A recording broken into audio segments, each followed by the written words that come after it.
धन्यवाद देते हैं परमेश्वर को कि परमेश्वर ने आशीषित किया है कि हम फिर से आपके समीप परमेश्वर के पैगाम, परमेश्वर को वचन लेकर आपके समीप उपस्थित हैं। हम धन्यवाद देते हैं आप सबों को भी कि आपने अपने बहुमूल्य समय निकाला है और हमारे साथ जुड़ा है कि हम परमेश्वर के वचन एक साथ मिलकर अध्ययन कर सके। आइए परमेश्वर के वचन में जाने से पहले हम सब छोटी सी विनती करेंगे। स्वर्गीय पिता, हम आपको धन्यवाद देते हैं प्रभु आपके प्रेम अनुग्रह के लिए। हम धन्यवाद देते हैं प्रभु आपका आशीष हम सब पर रहा और आपने होने दिया प्रभु कि हम सब फिर से एक बार जुटकर आपके प्रेम और अनुग्रह और दया के विषय में जान सके और ये जान सके कि सही में परमेश्वर आप ही हैं जो सब कुछ करने वाला परमेश्वर है। स्वर्गीय पिता, जितने भी लोग हमारे साथ हैं सबको आपके हाथों में समर्पण करते हैं। सबको आप आशीष करें, सबको प्रेम अनुग्रह से भर दें, अपने पवित्र आत्मा उड़ेल दें, अपने दाहिने हाथ बढ़ाकर आप अभिषेक करें कि हम लोग आपके वचन को सीखें और आपका बड़ाई कर सके। छोटी सी विनती आपके प्रिय पुत्र यीशु के नाम से मांगते हैं, सुनिए और स्वर्लोक में ग्रहण कीजिए। आमीन। धन्यवाद देते हैं आप सबों को फिर से जुड़ने के लिए। ये फिर से सौभाग्य की बात है कि हम आपके समीप उपस्थित हैं और परमेश्वर के पैगाम लेकर। तो आइए हम सब परमेश्वर के वचन में जाएंगे। एक सवाल है और कभी कभी हमको भी लगता है कि आप सबों से मैं पूछें, क्या परमेश्वर ने यही सब चाहा था? क्या परमेश्वर ने यही सब चाहा था?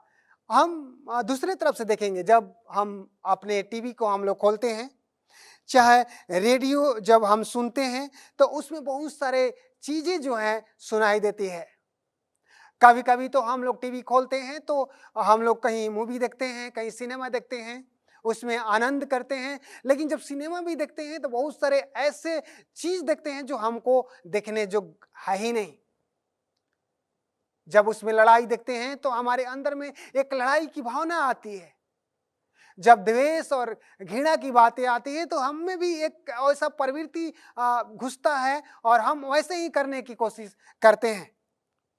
आप देखिएगा, जब रेडियो आप सुनिएगा, समाचार सुनिएगा, तो आजकल के बाद में जब टीवी और रेडियो खोलते ही लड़ाई और झगड़े, जुर्म की बातें, कहीं पर कोई घटनाएं, यही सब दिखाई जाती है और हमारा मन भीतर से ऐसा हो जाता है कि ऐसा क्यों हो रहा है, ऐसा क्यों हो रहा है? क्या परमेश्वर यही सब चाहता है?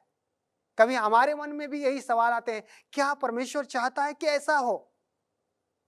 जब अपने भाइयों को, जब अपने रिश्तेदारों को, चाहे अपने संगे संबंधी को देखते हैं कि कोई दुख में, कोई पीड़ा में है, कोई ऐसा दिक्कत में है कि उससे नहीं निकल पाता है, तो बड़ी दुख होती है और इस दुख को देखकर हम लोग भी दुख होते हैं। लेकिन आइए हम सब एक आदमी के विषय में हम लोग विचार करेंगे जो परमेश्वर के दास था। हमारे साथ में आप लोग अय्यूब और उसका 10 का 15 हम लोग पढ़ेंगे। तो इसमें पवित्र शास्त्र में लिखा गया है, 10 का 15 में कहता है, यदि मैं दुष्टता करूं तो मुझ पर है, यदि मैं धर्मी बनूं तो भी मेरे सिर न उठाऊंगा, क्योंकि मैं अपमान से भरा हुआ हूं, मैं अपने दुख पर ध्यान रखता हूं। ये जब अय्यूब जो है परमेश्वर से बातें कर रहा है, उन्होंने बातें इस तरह से कर रहे हैं, मैं तो ऐसे हूं, मैं तो दुष्टता, मेरी दुष्टता जो है, जो मैं दुष्टता करूं तो मुझ पर है, क्योंकि मैं जो दुष्टता के काम करूं तो हम पर है। मैं धर्मी बनूं, मैं कितना अच्छा काम करूं कि मेरा सिर ऊंचा ना हो पाए, क्योंकि मैं तो अपमान से भरा हुआ हूं और मैं अपने दुख पर ध्यान रखता हूं।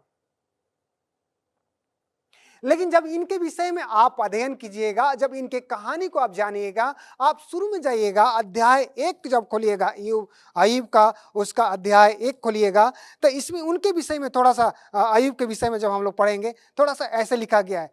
ऊज के देश में अय्यूब नामक एक पुरुष था, वह खरा और सीधा था और परमेश्वर का भय मानता और बुराई से दूर रहता था। उसके 7 बेटे और 3 बेटियां उत्पन्न हुई। उसके 7,000 भेड़ और 3,000 ऊंट, 500 जोड़े बैल और 500 गदहिया और बहुत से दास दासियां थी। और उनके पास इतनी संपत्ति थी कि पृथ्वी पूर्वी देशों के लोगों में वह सबसे बड़ा था। पवित्र शास्त्र बताते थे कि उनके 5 बेटे और 3 बिटियां थी, और वो बोला जाता है कि पूर्वी देशों में वो सबसे धनी थे। उनके पास भेड़ और बकरी और गधे और गदहियां थी। बोला जाता है कि पहले के लोग जब गधा, गदही और भेड़ रखते थे तो उससे उसके धन संपत्ति का जायजा, उसके धन संपत्ति को आंकलन किया जाता था।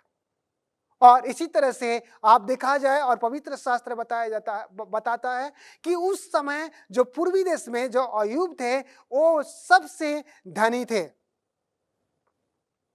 आगे में बताया जाता है, उसका अध्याय 1 का मैं 4 पढ़ रहा हूं, तो बोलते हैं कि उसके बेटे बेटी बारी बारी से एक दूसरे के घर में खाने पीने को जाया करते थे और अपनी तीनों बहनों को अपने संग खाने पीने के लिए बुलावा भेजते थे।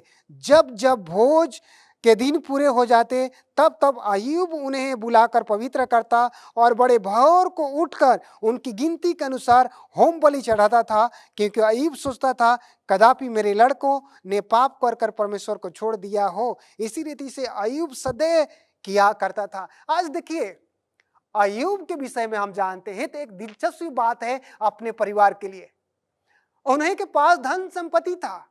वो पूर्वी देशों में एक राजा थे, उनके पास बहुत सारे धन संपत्ति था, बहुत सारे भेड़ बकरी गधा गदही और बहुत सारे नौकर चाकर थे। लेकिन बताया जाता है कि जब उनके बेटे और बेटी खाते थे पीते थे, एक दूसरे के घर में जाते थे और भोज किया करते थे, लेकिन उसके समाप्त के बाद में अय्यूब उनके जो पिता थे बुलाते थे और उनके अनुसार मतलब अपने बेटे को अनुसार वो परमेश्वर को होम बलि भी चढ़ाया करते थे। और ये सोचते थे कहीं हमारे बेटे पाप तो कर परमेश्वर से दूर तो नहीं हो गए थे, नहीं हो गए हैं। आज सबसे जरूरत है, देखिए अय्यूब जो है अपने परिवार को लेकर कितना जागरूक है, अपने बेटा बेटी को लेकर कितना जागरूक है। कभी कभी मैं भी सोचता हूं कि हम अपने परिवार को लेकर कितना जागरूक हैं। हमारे बेटी और हमारे बेटे, हमारी पत्नी और हमारे परिवार, हमारे रिश्तेदार क्या कर रहे हैं उसके विषय में हम सोचते नहीं, बल्कि हम अपने क्रियाकलाप में, अपने कामों में निरंतर जो है फंसे रहते हैं। लेकिन अय्यूब परमेश्वर के कहे अनुसार चलते थे। इसमें कहा गया है कि उसका 1 का मैं 6 पढ़ रहा हूं, बोलता है एक दिन यहोवा के पुत्र उसके सामने उपस्थित हुए और उनके बीच शैतान भी आया। यहोवा ने शैतान से पूछा, तू कहां से आता है? शैतान ने यहोवा को उत्तर दिया, और पृथ्वी पर इधर उधर घूमते फिरते और डोलते डालते आया हूं। यहोवा ने शैतान से पूछा, क्या तूने मेरे दास अय्यूब पर ध्यान दिया है? क्योंकि उसके तुल्य खरा और सीधा और मेरा भय मानने वाला और बुराई से दूर रहने वाला मनुष्य और कोई नहीं है। मैं ध्यान देना चाहता हूं, मैं ध्यान आपका आकर्षित करना चाहता हूं। देखिए, जो धर्मी लोग हैं, जो परमेश्वर के संगति में रहते हैं, जो परमेश्वर के साथ साथ चलते हैं, जो परमेश्वर के साथ में अपने जीवन यापन करते हैं, परमेश्वर उनका नाम भी जानता है।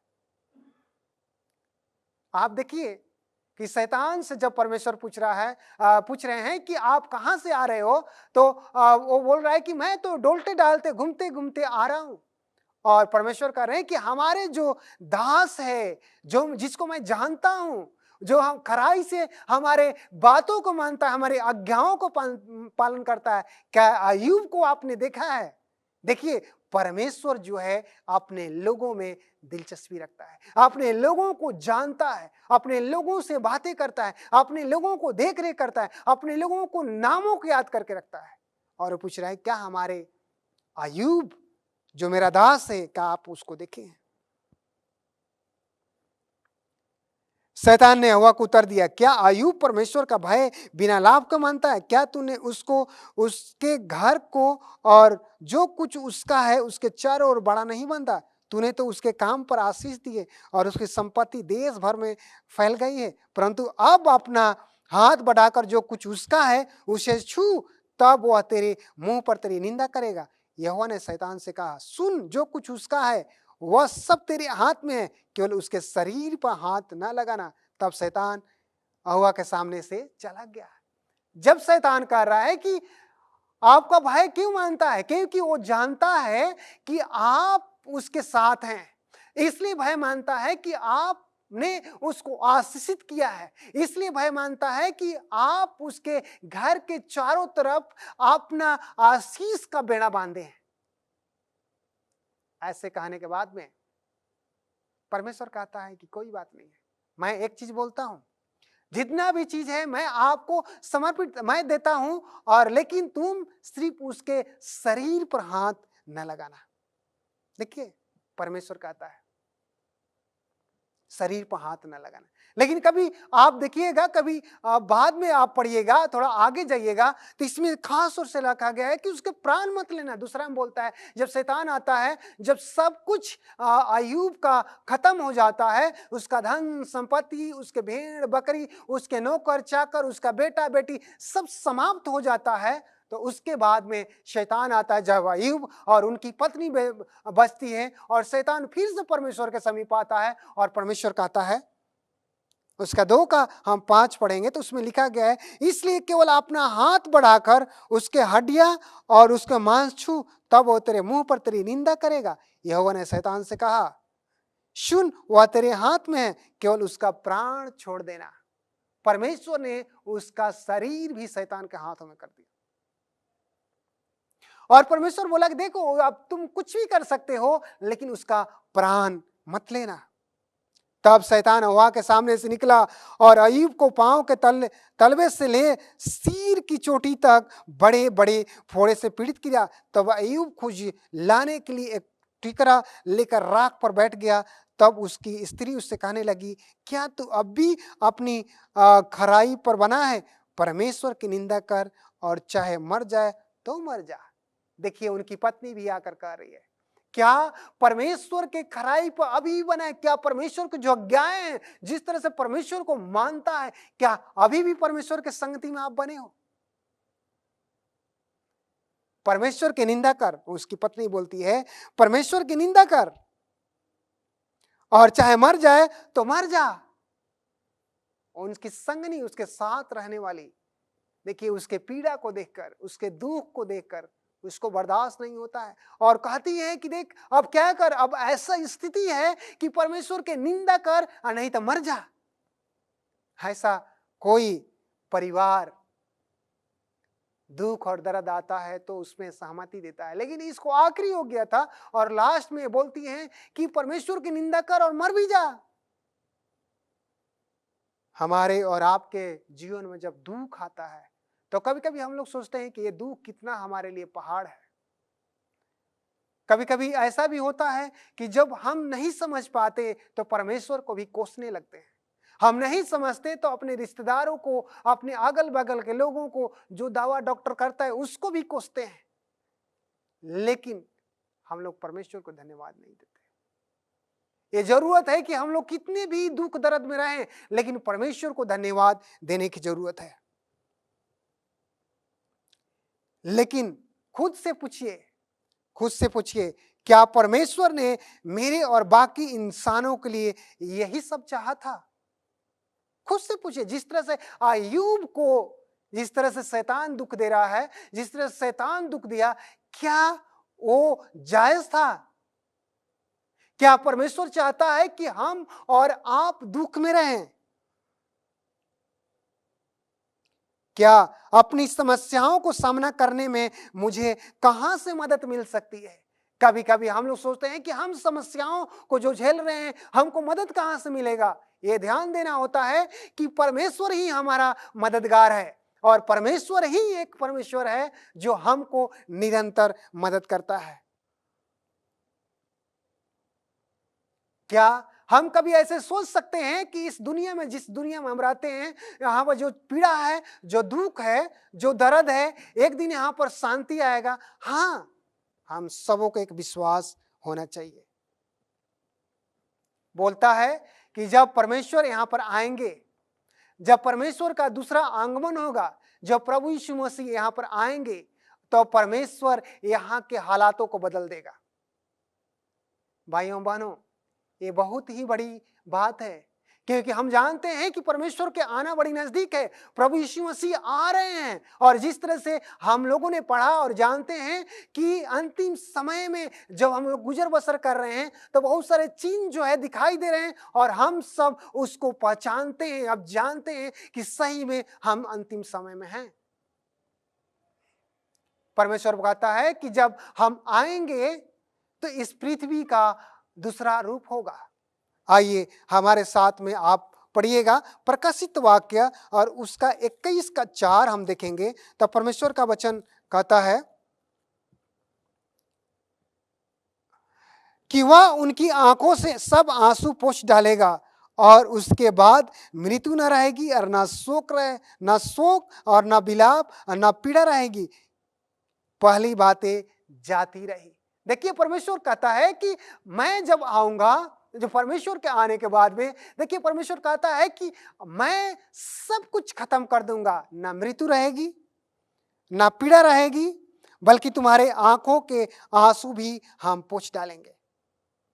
आंखों के आंसू पोंछ डालेगा। उसके बाद मृत्यु ना रहेगी, ना शोक रहेगा, ना विलाप रहेगी, ना दुख रहेगा, ना दर्द रहेगा, ना पीड़ा रहेगा। क्या ही वो दिन होगा जब परमेश्वर हमारे और आपके साथ में होगा। यशायाह 35 का 6 में कहता है कि लंगड़ा हिरन की सी चौकसी भरेगा। यशायाह 35 का 6 में कहता है, जब हम लोग पवित्र शास्त्र खोलते हैं तो ऐसा इसमें इस तरह से परमेश्वर का वचन कहता है कि तब लंगड़ा हरिन की सी चौकड़ी भरेगा, और गूंगे अपनी जीभ से जय जयकार करेंगे, क्योंकि जंगल में जल के सोते फूट निकलेंगे और मरुभूमि में नदियों बहने लगेगी। देखिए क्या परमेश्वर कहता है। परमेश्वर कहता है कि उस समय तो लंगड़े भी फराटे की दौड़ेंगे, हिरन की तरह दौड़ेंगे, और उस तरह से जो लूले जो बहरे हैं वो सुनेंगे। इस तरह से बोलता है। यशायाह 35 का 5 में कहता है कि तब अंधे की आंखें खुल जाएंगी और बहरे के कान भी खोले जाएंगे। देखिए परमेश्वर कहता है कि अंधे भी क्या करेंगे, देखने लगेंगे। वो समय आएगा, तो उस समय आएगा, दुख के बाद में परमेश्वर कहता है कि सुख आएगा। जिस तरह से हम दुनिया में गुजर बसर कर रहे हैं, अभी दुख में है, पीड़ा में है, लेकिन परमेश्वर कहता है कि जब हम आएंगे तो सब दुख जो है वो सुख में बदल जाएगा, खुशी में बदल जाएगा, आनंद में बदल जाएगा। परमेश्वर कहते हैं, यूहन्ना 5 का 28 और उसका 29 में पढ़ेंगे, जितने कब्र में हैं वो सब निकल जाएंगे, जी उठेंगे, उठ खड़े होंगे। जितने सोए कब्र में हैं वो उठ खड़े होंगे। यशायाह 33 का 34 में कहता है कि इसमें इस तरह से 33 का 24 में कहता है कि कोई निवासी ना कहेगा कि मैं रोगी हूं, और जो लोग उसमें बसेंगे उनका अधर्म क्षमा किया जाएगा। परमेश्वर का वचन कहता है कोई नहीं कहेगा कि मैं रोगी हूं, जो लोग उसमें बसेंगे उनका अधर्म जो है, जो पाप है, वो क्षमा किया जाएगा। ये देखिए परमेश्वर का क्या वादा है। परमेश्वर का क्या वादा है। परमेश्वर चाहता है कि हम सब परमेश्वर की संगति में रहें। परमेश्वर चाहता है कि हमारे पास दुख न रहे, ना पीड़ा रहे। परमेश्वर चाहता है कि हम सब निरोग रहें,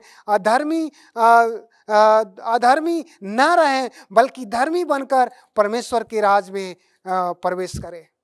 परमेश्वर के राज में प्रवेश करें। और भजन संहिता और उसका 72 का उसका 16 में जब हम पढ़ते हैं तो परमेश्वर का वचन कहता है, देश में पहाड़ों की चोटियों पर बहुत सा अन्न होगा, जिसकी बालें लाबा लोन के देवदारों के समान झूमेगी, और नगर के लोग घास के समान लहलहाएंगे। परमेश्वर का अद्भुत वचन है जो हमसे और आपसे बातें कर रहा है। कहता है कि चोटियों पर बहुत से अन्न होगा, हम लोग भूखे नहीं होंगे। वहां अन्न जो है, हम लोग भूखे नहीं होंगे, बल्कि परमेश्वर के संगति में रहेंगे। और जिस तरह से घास जो है लहलहाता है, उसी तरह से हम लोग भी वहां पर लहलहाते रहेंगे। ये समय है। परमेश्वर कहता है कि आइए। परमेश्वर कहता है कि हम दुख तकलीफ में हैं, लेकिन परमेश्वर के पास आने की जरूरत है। हम लोग चिंताओं में हैं, लेकिन परमेश्वर के पास आने की जरूरत है।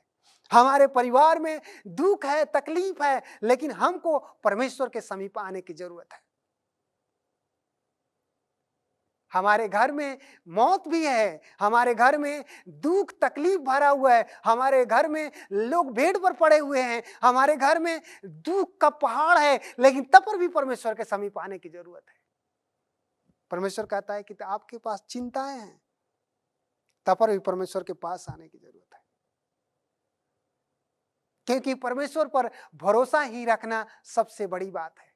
जब हम लोग परमेश्वर पर भरोसा रखते हैं तो परमेश्वर कहता है कि मैं तुम्हारे आंख के आंसू को, मैं तुम्हारे आंसू भी पोंछ डालूंगा। परमेश्वर कहता है कि जब हम पर भरोसा करते हैं तो मृत्यु को भी नहीं चखेगा। ना शोक रहेगी, ना विलाप रहेगा, बल्कि आनंद के साथ में तुम आनंद करते रहोगे। आज आप सबों से गुजारिश है, अपने जीवन को परमेश्वर को दीजिए, परमेश्वर के संगति में आइए और इस अंतिम समय में परमेश्वर के साथ में अपने संबंध को बनाइए कि जब परमेश्वर बादलों से होकर आए तो उस समय हम सब उसके साथ पाए जा सके। हम जानते हैं हम लोग दुख में हैं, हम लोग जानते हैं पीड़ा में हैं, हम लोग जानते हैं सुख में हैं, लेकिन जब हम परमेश्वर के साथ आते हैं तो जीवन बदल जाता है। परमेश्वर के साथ आते हैं तो अपने जीवन जो है परमेश्वर के संगति में होता है। आइए हम सब परमेश्वर के संगति में अपने सिर को झुकाएंगे और आशीष मांगेंगे। स्वर्गीय पिता, हम धन्यवाद देते हैं प्रभु कि आपने आशीषित किया है। होने दे कि हम सब अपने जीवन को आप में व्यतीत कर सके और आपके साथ चल सके। जितने भी हैं सबको आप आशीष दे, सबके घरों में आपका आशीष हो सके। जो बीमार हैं, लूले लग रहे हैं प्रभु, सबको आप चंगाई दे। छोटी सी विनती आपके प्रिय पुत्र यीशु के नाम से मांगते हैं, आमीन। इसी तरह से इस हिंदी होप चैनल में आप जुड़ें और परमेश्वर का आशीष पाएं। और इसी तरह से आप सबों से निवेदन है कि इसको ज़्यादा से ज़्यादा अपने रिश्तेदार, अपने भाई, अपने आस पड़ोस के लोगों के साथ में साझा करें और इसको सब्सक्राइब भी करें और परमेश्वर के आशीष को आप पाएं। परमेश्वर आप सबों को आशीषित करे इस हिंदी होप चैनल में।